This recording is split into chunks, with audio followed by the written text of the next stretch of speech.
קודם כל, שמי מריה, נעים מאוד. חלק גדול מאוד אני מכירה אישית, חלק אני רואה פעם ראשונה אבל אנחנו מכירים דרך פייסבוק. אני בת 28, התחלתי לאפר בגיל 18, זה בעצם היה ככה הדבר הראשון שעשיתי עוד בתור חיילת, התחלתי ללמוד. מאז שאני זוכרת את עצמי בעצם, מאז שהתחלתי ללמוד, ידעתי שזה מה שאני הולכת להתעסק בו, וכמובן התחלתי בתור מאפרת, לאחר מכן הייתי מורה לאיפור, ניהלתי בית ספר לאיפור, ונכון להיום אני עצמאית, ופתחתי עסק משלי שנקרא מריה מייקאפ אנד אקססוריז, כמו שכתוב שם על השקיות ועל חלק גדול מהמוצרים. מה שהעסק בעצם נותן, קודם כל שירותי איפור, אני עושה איפור קלות, ערב, יש לי גם צוות שבמידה ואני לא יכולה להגיע כמובן לאיזשהו אירוע לאפר, אז אני שולחת את הצוות שלי. הדבר הנוסף זה בעצם כל הנושא של ההשתלמויות המקצועיות. אני גם כל הזמן נוסעת להשתלמויות, גם בחו"ל, גם בארץ, כל הזמן מביאה גימיקים, טרנדים, כל הזמן מתעדכנת, דואגת ככה לחדש, להראות את השיטות שלי. אני במשך 7 שנים לימדתי איפור, אני עדיין מלמדת איפור, ואני מאוד מאוד מאוד אוהבת לתת את הטיפים שלי ואת הידע, ותכף אנחנו נעבור לחלק התכלס בעצם. וההשתלמויות האלה בעצם מתקיימות אחת לחודש, זה התחיל מתל אביב, איפה שאני גרה, ופתאום הייתה הענות באשדוד, אז עשיתי באשדוד, פתאום הייתה הענות בצפון, אז זה היה בצפון, וגם בדרום, בבאר שבע. ואנחנו עוברים לנושא השלישי שבעצם העסק שלי עוסק בו, זה המוצרים. אז המוצרים בעצם שאתם רואים כאן, אנחנו נתחיל עם הליין של תיקי המברשות. הוצאתי לפני כחצי שנה ליין של תיקי מברשות, אוקיי? חלק בצבע לבן, קרם, שחור, לבן, מדברת על החלק הפנימי, והחלק החיצוני, מה שמדליק בו, זה שכל אחד הוא עם משהו אחר. יש מנומרים, יש מדמוי אור נחש, יש בצבע לבן, בשלל צבעים בעצם. עכשיו, דבר נוסף, מבחינת המרקם הפנימי, זה לא אור אמיתי, אני אומרת שזה דמוי אור, ואני דוגלת בזה שאין צורך להשתמש באורות של חיות למטרות רווח ולשום מטרה בכלל. זה דמוי אור הכי יקר שיש, זאת אומרת שזה נראה ממש כמו אור, מי שלא כל כך מבין באורות, מבחינתו זה נראה ממש כמו אור, אבל שתדעו שזה דמוי אור. אז אם יש מישהי שגם כמוני ככה יש לה בעיה עם זה, שתהיו בטוחות שגם מהבחינה הזאת זה לגמרי קרואלטי פרי. אז זהו, זה לגבי הנושא הזה. אז עכשיו לענייננו תכירו את יסמין, את יסמין היפה, אז אחת הדוגמניות שלנו להיום.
קלות שמתחתנות עם אודם חזק.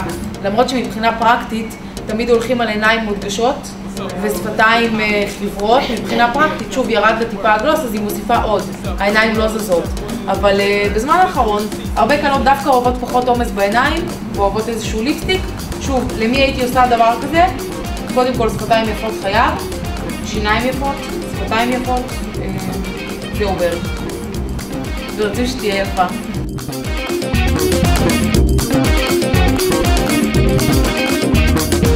Composure on the inside, ulcer on the outside. Footstep tap cool.